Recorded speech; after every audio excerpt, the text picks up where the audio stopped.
Hey everyone, welcome back to the channel. Today we're diving into one of the most baffling cinematic experiments of the last decade, Sony's Spider-Man universe, or as it's affectionately known in some corners, the SSU. A universe built on the back of Spider-Man, but one that somehow managed to sideline the wall crawler for most of its run. How did we get here? How did Marvel and Sony shake hands on a deal that gave us Tom Holland's Peter Parker swinging through the MCU? Only for Sony to spin off into this strange, symbiote-filled fever dream that feels like it was written in a multiverse where Spider-Man never existed? Let's break it all down.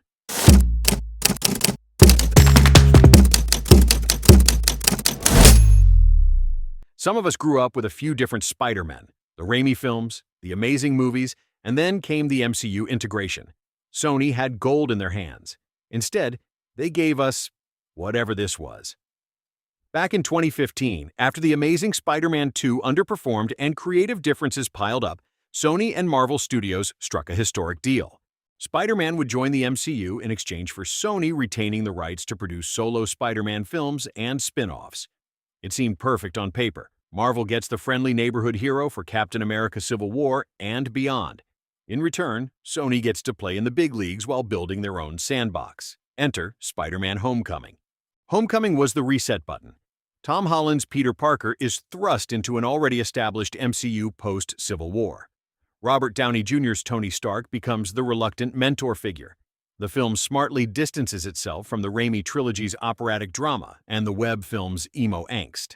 At its core, Homecoming is about a kid who wants to grow up too fast. Peter chases the Avengers' life while learning that the world isn't just good guys versus bad guys. Vulture, Adrian Toomes, is a grounded, sympathetic villain with real stakes. It's fun, it's heartfelt, and it works. For a moment, it felt like Sony was cooking. But then came Venom. Venom hit theaters like a symbiote out of hell. And it was strange. In the comics, Eddie Brock's entire arc is intertwined with Peter Parker. The rivalry, the hatred, the birth of a lethal protector. But this movie? It retcons everything. Eddie never meets Peter or Spider-Man. His story is completely isolated. It's basically Jim Carrey's The Mask covered with Marvel wallpaper. Tom Hardy's Eddie is this awkward, rambling everyman dealing with relationship drama, job loss, and then boom, alien goo gives him superpowers. Silly humor, over-the-top action, and a tone that harkens back to early 2000s superhero flicks. Critics panned it, but audiences showed up. It made money. Sony saw dollar signs and doubled down on the villains as anti-heroes approach. Back in the MCU proper, Far From Home picks up after Endgame. Peter's lost without Tony. He's vulnerable, looking for a new father figure. Enter Quentin Beck, known better as Mysterio. The film dives deep into media manipulation and psyops. Fake news, staged threats, drones disguised as elementals. Mysterio grooms Peter, gains access to Edith, and then blows his identity wide open. It's a sharp commentary on perception, truth, and how narratives shape reality. Solid entry. But the SSU was already diverging. 2 years later, Let There Be Carnage. Sony's attempt to adapt the iconic Carnage storylines from the comics. Without Spider-Man. Again, Eddie interviews Cletus Cassidy, Woody Harrelson, before his execution. Carnage emerges. But instead of a dark, high-stakes bloodbath, we get comic relief carnage that no one can take seriously. The film blames society and trauma for his evil, the ever-predictable villain as victim cliché. Cheap laughs, low tension, and a massive waste of source material. The only saving grace? That post-credits scene. Eddie and Venom get yanked through the multiverse. Venom senses Spider-Man, the crossover tease we've been waiting for. Finally, No Way Home is the crown jewel and the most fascinating mess in this saga. It unites Tobey Maguire, Andrew Garfield, and Tom Holland in a multiverse team-up that broke box offices. The tone is all over the place. 1 minute it's silly Rick and Morty meta-humor. The next, it's ripping your heart out with character deaths and redemption. The villains Green Goblin, Doc Ock, Electro, Sandman, Lizard are reframed as victims of circumstance who just need fixing. Audiences were heavily teased with a proper crossover involving Tom Hardy's Venom joining the Sinister Six. But he was reduced to nothing more than a brief cameo. After building all that hype across the Venom films, he gets sent right back to his own universe with barely any interaction. The movie, while emotionally satisfying for many, doesn't really make much sense if you try to think about it. The movie doesn't want to be taken seriously until it decides you should, then defaults back to its silly meta-humor. Venom: Let There Be Carnage finally teases the Spider-Man crossover fans wanted. Then No Way Home immediately takes it away, sending Eddie home before the two ever meet. It's one of the most bizarre bait-and-switches in all of superhero cinema.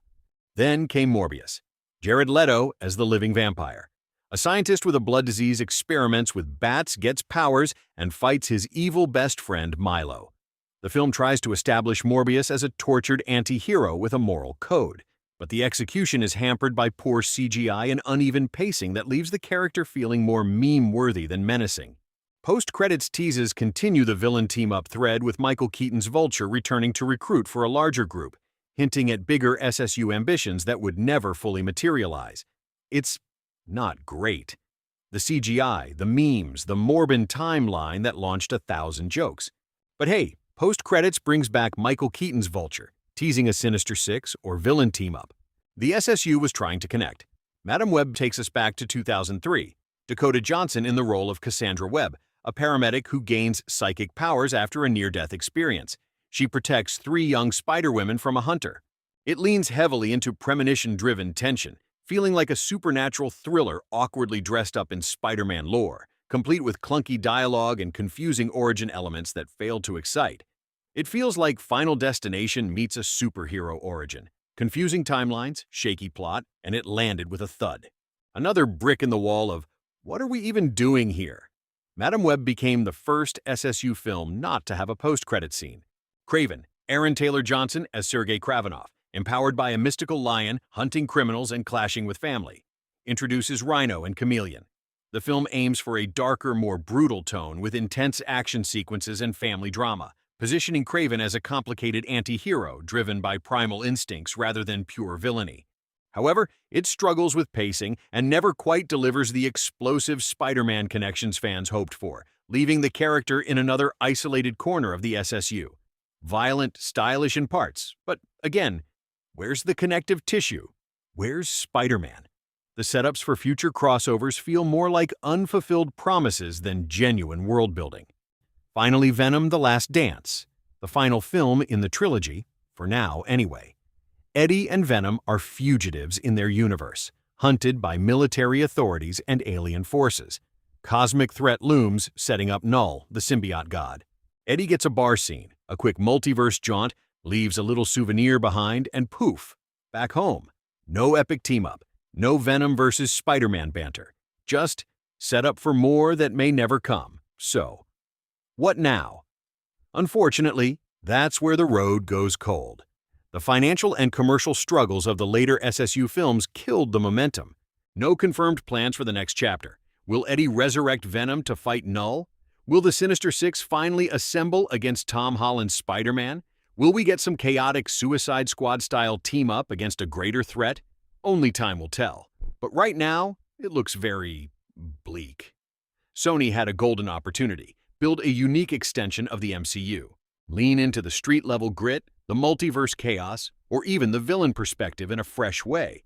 Instead, it became a generic, disconnected mess of anti-hero solo films that never paid off their promises. The truth is, there simply wasn't a strong enough audience appetite for this disconnected approach without Spider-Man tying it together. They missed their chance, and it's a shame because in a better timeline, this could have been something truly special. What do you think? Could the SSU have worked with better planning? Drop your thoughts in the comments. If you enjoyed this breakdown, subscribe and hit the bell. Thanks for watching, and I'll see you in the next one.